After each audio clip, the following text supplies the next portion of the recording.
Hoy es jueves 30 de octubre de 2025 y estas son las noticias.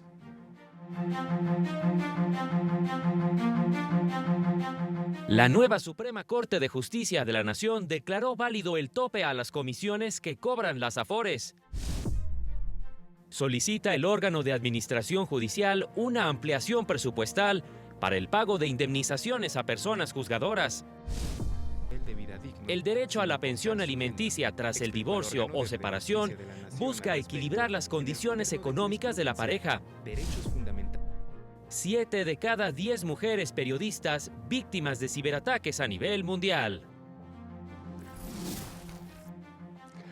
Hola, ¿qué tal? ¿Cómo le va? Qué gusto saludarle. Muy buenas tardes, bienvenido, bienvenida a la información jurídica más importante. Soy Óscar González y a nombre de todo este equipo de trabajo les saludamos con mucho gusto. Eusiris Rostro en la interpretación en lengua de señas mexicana. Vámonos con todas las noticias. El cuidado no es solo una tarea, sino también un derecho humano, por lo que el sistema de justicia tiene la obligación de respetarlo, protegerlo, promoverlo y garantizarlo. Así lo destacó el órgano de administración judicial. En agosto pasado, señaló, la Corte Interamericana de Derechos Humanos emitió una opinión consultiva, mediante la que reconoció que el cuidado constituye un derecho humano para una vida digna. Este derecho abarca 3 dimensiones: cuidar, ser cuidado y el autocuidado. El Tribunal Regional precisó que el derecho al cuidado es una responsabilidad compartida que debe ser respetada, protegida, garantizada y promovida por los estados a través de medidas legislativas, judiciales y administrativas que lo aseguren. Ante esto, las personas juzgadoras están obligadas a reconocer el cuidado como un derecho exigible e incorporar la perspectiva de cuidados en las resoluciones, evitando normalizar que la carga de trabajo doméstico y de cuidados recaiga desproporcionadamente en las mujeres y las niñas. Identificar cómo los estereotipos de género influyen en la asignación de las labores de cuidado y contribuir a erradicarlos en sus resoluciones. Garantizar también protección reforzada a personas en situación de vulnerabilidad, reconocer el valor económico y social del cuidado en decisiones sobre pensiones, compensaciones o reparto de bienes en caso de divorcio, separación u otros conflictos.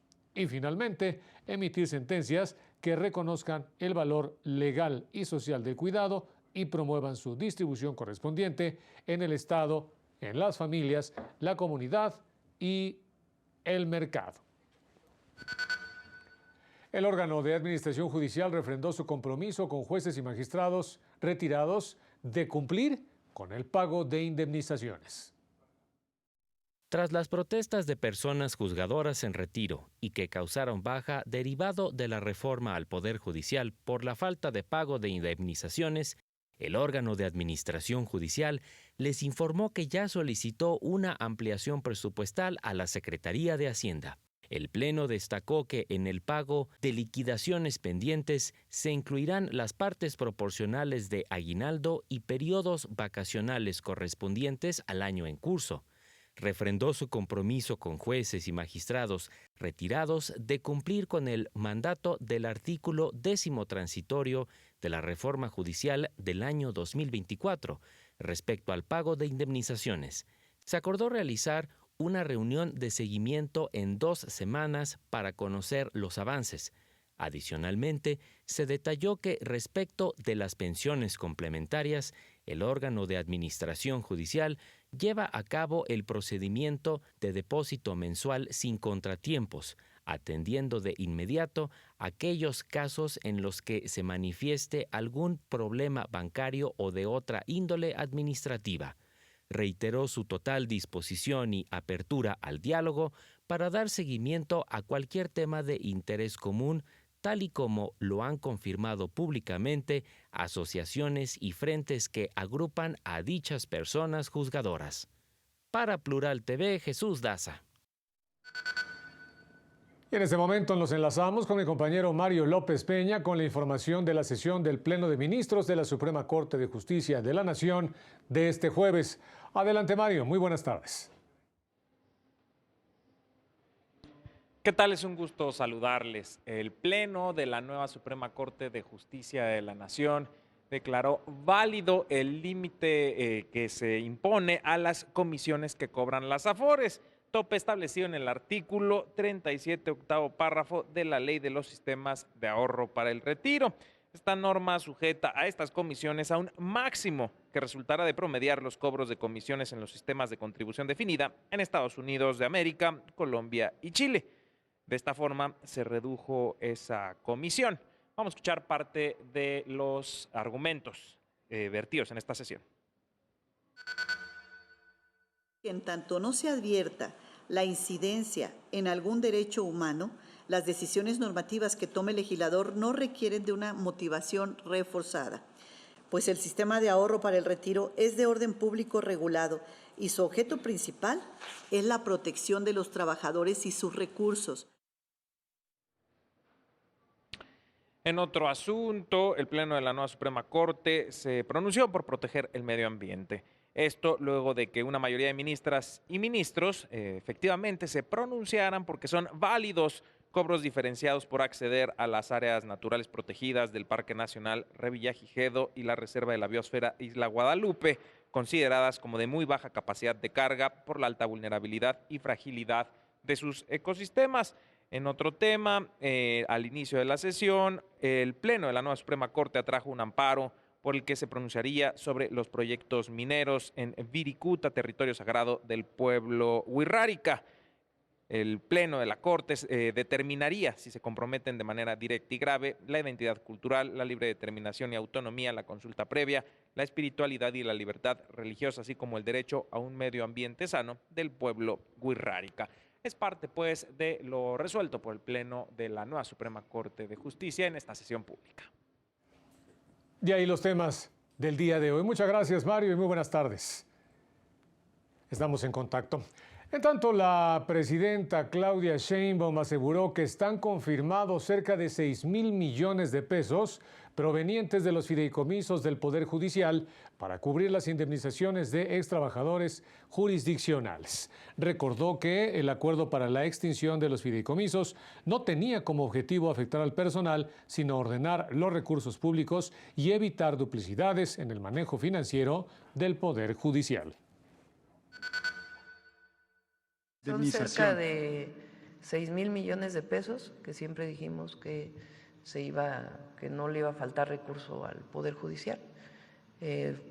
Lo sé porque hace 2 días me lo presentó la subsecretaria de Egresos y eso proviene pues todavía de los fideicomisos que tenía la Corte y no le va a faltar su derecho, no vamos a faltar al derecho laboral, lo que nos corresponde a nosotros en términos de los recursos para poder liquidar a todos los trabajadores, como lo dice la ley. Ministros de la nueva Suprema Corte de Justicia de la Nación destacaron la importancia de capacitar a operadores jurídicos respecto de los derechos de las infancias. La ministra Loretta Ortiz Alf aseguró que esta nueva Suprema Corte de Justicia está comprometida para juzgar con perspectiva de infancia y adolescencia. Esto dijo frente a la previa integración, particularmente de la extinta segunda sala. Recordó un caso en el que votó en contra y en el que un hombre fue restituido en su plaza de profesor luego de ser acusado de cometer un delito sexual contra una niña de 3 años. El argumento de los otros ministros era que la niña no habló, que no dijo una sola palabra, que fue la madre la que expuso, pues presentó la denuncia, fue a la escuela, etcétera, etcétera, etcétera, etcétera. Y que se ve en el acta, incluso en las actas, y en las declaraciones que la que declaró fue la madre. Y yo les dije, es increíble, después de haber sido abusada una niña de 3 años, y en este caso yo vi a la menor de edad. La niña realmente no podía hablar. ¿Qué fue lo que pasó 3 meses después? Lo que pasó fue que abusó de otra menor. En el primer Congreso Nacional para la Protección de Derechos de Niñas, Niños y Adolescentes, el ministro Irving Espinosa Betanzo subrayó que las personas juzgadoras tienen como reto proteger y garantizar los derechos de las infancias que están expuestas con el uso de dispositivos electrónicos que recurren cada vez más a la inteligencia artificial. Sabemos que la gran mayoría de las niñas, niños y adolescentes traen un celular, traen un dispositivo, ¿cómo le llaman?, electrónico inteligente, y a veces el simple hecho de que tengan la posibilidad de acceder a pues les permite en ocasiones aportar información, a veces sin tener la posibilidad sus padres o sus tutores de tener una revisión constante y permanente, y también puede ser un riesgo. Coincidió con la ministra Ortiz Alf en la necesidad de capacitar a operadores jurídicos respecto de los derechos de las infancias. Para Plural TV, Mario López Peña. Ministras y ministros compartieron diversos contenidos a través de sus cuentas en redes sociales. La ministra Yasmín Esquivel destacó que cuando los jóvenes se interesan en la justicia, se fortalece la esperanza en un futuro más humano, justo e igualitario. El ministro Giovanni Figueroa compartió la definición del juicio de amparo como garantía constitucional. La ministra Loretta Ortiz compartió su columna publicada en el periódico El Universal, en la cual escribió sobre las primeras resoluciones de la nueva Suprema Corte, en tanto que la ministra Lenia Batres invitó a participar en su círculo de estudio de este viernes, que contará con la participación del doctor Antonio Carlos Walkmer. La pensión compensatoria busca equilibrar las condiciones económicas tras un divorcio o una separación. Una persona que dependió económicamente de su pareja durante el matrimonio tiene derecho a recibir una pensión alimenticia como compensación cuando se disuelve la unión y para garantizar su derecho a un nivel de vida digno sin importar su género, explicó el órgano de administración judicial como parte de su campaña en redes sociales para difundir la cultura jurídica. Indicó que la pensión compensatoria busca equilibrar las condiciones económicas tras un divorcio o una separación. Esta pensión durará el tiempo necesario para reparar el desequilibrio económico entre la pareja, hasta que la persona que la reciba pueda reunir por sí misma los medios necesarios para subsistir. Puede encontrar más información y los criterios emitidos por la Suprema Corte de Justicia de la Nación al respecto en el cuaderno de jurisprudencia Derechos Fundamentales entre Particulares, disponible en el sitio web del Máximo Tribunal y en la red de bibliotecas del Poder Judicial. Para Plural TV, Isaac Albarrán. Vámonos rápidamente a una pausa. Regresamos. Al regresar, cae otro líder del grupo criminal La Barredora.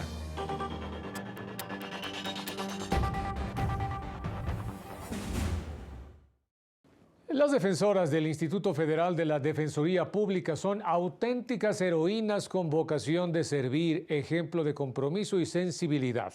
Así lo destacó su director, el magistrado Benjamín Rubio Chávez. Subrayó que su labor representa el rostro más humano de la justicia, acompañar a las víctimas, escuchar con empatía y litigar con firmeza para garantizar el derecho de las mujeres a una vida libre de violencia. Lo anterior en el marco de la conclusión del curso Plan de Formación de Defensores Públicos con enfoque de género sobre delitos complejos perpetrados contra mujeres, en el que defensoras públicas federales reforzaron sus conocimientos en técnicas de litigación y defensa en casos de feminicidio. A lo largo de esta capacitación, impartida por especialistas de la Unión Europea, compartieron experiencias, analizaron casos reales y fortalecieron su compromiso para acompañar a mujeres justamente víctimas de violencia. Y ahora nos vamos al reporte de mi compañera Laura Murillo con información importante. Adelante, Laura, te escuchamos. Así es, muy buenas tardes. Nos encontramos en la Facultad de Derecho de la UNAM, en donde el director general del Centro de Estudios Constitucionales de la Suprema Corte, Orlando Aragón Andrade, reflexionó sobre la urgencia de involucrarse con las necesidades reales de las comunidades originarias y recuperar los saberes de los pueblos y sus luchas. Al impartir una conferencia magistral sobre positivismo jurídico y uso contrahegemónico del derecho, llamó a comprender las diversas percepciones que existen sobre el derecho dominante y su vínculo o su mezcla con otros sistemas normativos que existen en las comunidades. Vamos a escuchar partes de las ideas centrales. Estos últimos saberes de los pueblos originarios, esta forma de interpretar los derechos, esta forma de aterrizar derechos abstractos a necesidades concretas, los dotan de una imaginación, de una forma de pensar el derecho distinta a la que pensamos en las facultades de derecho, ¿no? Al menos el trabajo de campo que yo he hecho con las comunidades indígenas, que como les digo, pues ya va para más de 15 años, me ha demostrado constantemente eso. Para hacer interpretaciones, precedentes, para ampliar y expandir los derechos, tenemos que pensar fuera de la caja. Y sobre todo una cosa, no se nos debe de olvidar, porque eso desde los positivistas de combate hasta el presente, que la gente no lucha por derechos, lucha por necesidades, por causas, por situaciones concretas que nosotros traducimos en derecho.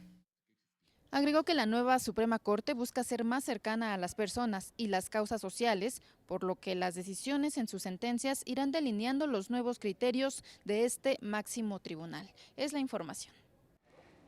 Y la cual agradecemos, Laura. Muy buenas tardes. Este acercamiento entre la nueva Suprema Corte y los jóvenes estudiantes.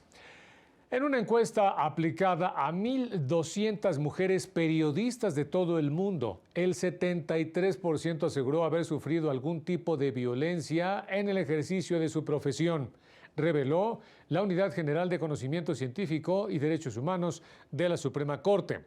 Las periodistas, indicó, enfrentan riesgos y desafíos específicos en el ejercicio de su libertad de expresión por violencia y discriminación de género, la cual puede darse en subrepresentación, segregación ocupacional, brechas salariales, precarización laboral y obstáculos para ocupar cargos de toma de decisiones. La violencia suele darse en forma de intimidación, abuso de poder, ciberacoso, violencia sexual y hasta la privación de la vida. Ante esta situación, los estados tienen la obligación de asegurar la libertad y la diversidad de los medios de comunicación, al garantizar la seguridad de las mujeres que se dedican al periodismo. Recordó que precisamente el caso de Bedoya Lima contra Colombia, en el que la Corte Interamericana de Derechos Humanos consideró que al momento de adoptar medidas de protección en favor de periodistas, los estados deben aplicar un enfoque diferencial que tenga en cuenta consideraciones de género. En particular, deben identificar e investigar con debida diligencia los riesgos y factores que aumentan la posibilidad de que sean víctimas de violencia, particularmente, le digo, las mujeres. Autoridades alertan sobre el impacto transgeneracional de las desapariciones. Entre la ausencia y el dolor, muchas niñas, niños y adolescentes se convierten en personas defensoras de derechos humanos a través de la defensa de su propia memoria y del acompañamiento de sus familias en la exigencia de justicia ante las desapariciones, por lo que el Estado debe protegerles ante cualquier riesgo por su labor. Así lo expresó la Unidad General de Conocimiento Científico y Derechos Humanos de la Suprema Corte. Destacó que, como parte de su más reciente informe de visita a México, el Comité contra la Desaparición Forzada de Naciones Unidas alertó que el impacto transgeneracional de la desaparición es especialmente preocupante, pues existen testimonios que documentan casos de depresión y suicidios entre niñas, niños y adolescentes, víctimas indirectas, mientras que el acceso a atención médica y psicológica sigue limitado. Señaló que enfrentan obstáculos en el acceso a la educación y los criterios académicos para becas o apoyos que suelen ignorar su contexto, lo que provoca que abandonen la escuela o que su rendimiento se vea afectado. Esto se convierte en un nuevo factor de revictimización. Ante ello, Naciones Unidas aseguró que es posible incluir a las niñas, niños y adolescentes en el mecanismo de protección a personas defensoras de derechos humanos y periodistas de dos formas: extender las medidas de protección de cualquiera de sus familiares ya beneficiados por el mecanismo, o bien, reconocerles directamente como personas beneficiarias, ya que la definición de personas defensoras no establece un límite de edad y México tiene una obligación internacional reforzada de proteger, considerando las formas diferenciadas de violencia que surgen en esta intersección. Para Plural TV, Isaac Albarrán. El Congreso de Durango aprobó la creación del Sistema Estatal de Cuidados, esto con el objetivo de garantizar los derechos a quienes cuidan y a quienes son cuidados, con énfasis en revertir la carga desigual que recae principalmente sobre mujeres. Legisladores señalaron que en esa entidad las mujeres destinan 3 veces más tiempo que los hombres a estas labores, lo que genera una situación de desigualdad estructural. La reforma aprobada establece que toda persona tiene derecho al cuidado digno, que sustente su vida y le otorgue los elementos materiales, emocionales y simbólicos para vivir en sociedad, así como el derecho a cuidar y al autocuidado. El sistema de cuidados deberá incluir políticas públicas y servicios con enfoque de accesibilidad, pertinencia y claridad, y además de calidad, todos con prioridad para niñas, niños, personas mayores, personas con discapacidad o ya sea en situación de dependencia. Y en más información importante, el secretario de Seguridad y Protección Ciudadana, Omar García Harfuch, informó sobre la detención de Leonardo Arturo N., alias El Carnal, es director de la Policía Estatal de Tabasco y uno de los principales colaboradores de Hernán N., exsecretario de Seguridad Pública del Estado y presunto fundador del grupo criminal La Barredora. Además, se le identifica como líder del cártel Jalisco Nueva Generación y se le relaciona con extorsiones a comerciantes, secuestro, venta de droga y homicidios en el estado. El presunto líder delictivo fue detenido luego de recorridos de seguridad en la colonia Bienestar Social en Tuxtla Gutiérrez, Chiapas, tras lo cual fue puesto a disposición del Ministerio Público.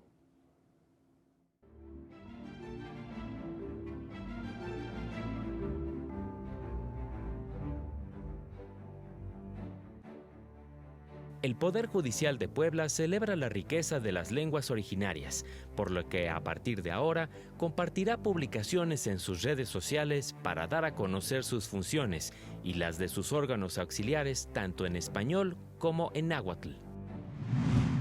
El Poder Judicial de Michoacán instaló el Comité Académico de Evaluación, instancia encargada de garantizar la transparencia, objetividad e imparcialidad tanto en los procesos de evaluación de conocimientos y desempeño profesional como de promoción del personal jurisdiccional y administrativo.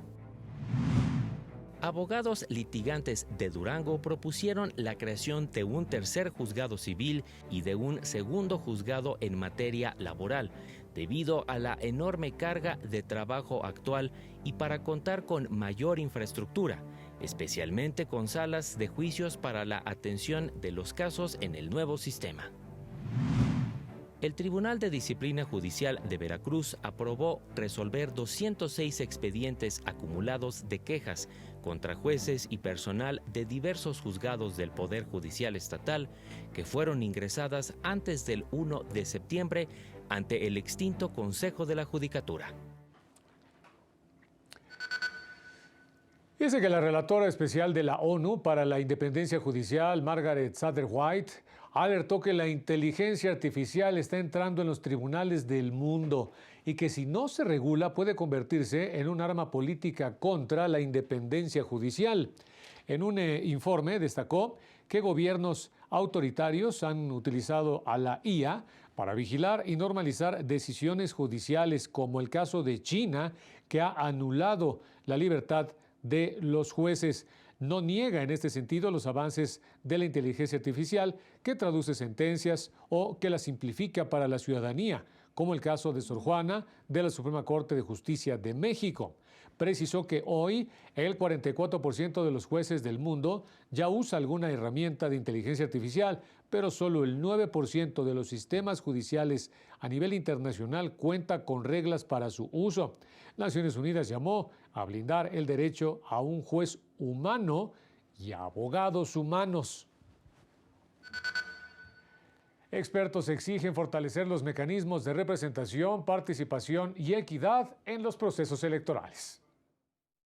Personas consejeras de Renacedi entregarán una propuesta de reforma electoral al Poder Legislativo orientada a consolidar una democracia más amplia, accesible y con mayor inclusión ciudadana. Este documento que esperamos sume a la aportación de ideas para la discusión de una reforma electoral. En este documento recopilamos justo elementos clave que consideramos puedan incorporarse en una eventual reforma y principalmente hacemos valer y damos el mérito de lo que se ha avanzado desde lo local hacia estos grupos de atención prioritaria.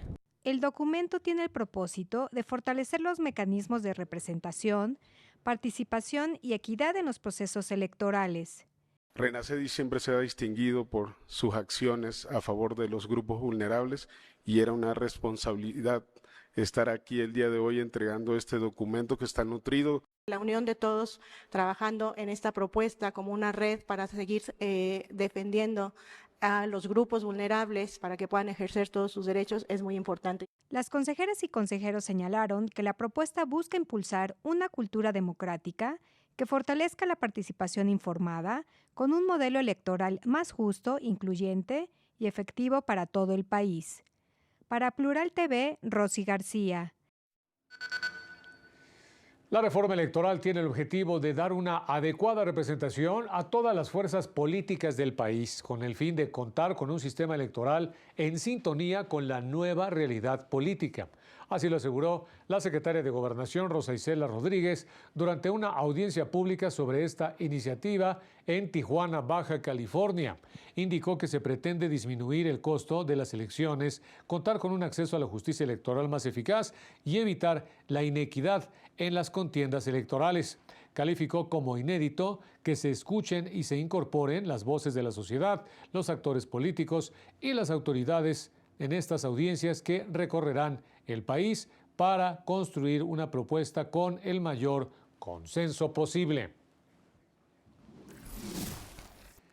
Y ya nos vamos como siempre. Muchas gracias por haber estado con nosotros. Manténgase pendiente de esta señal. Soy Oscar González y nos vemos en la próxima.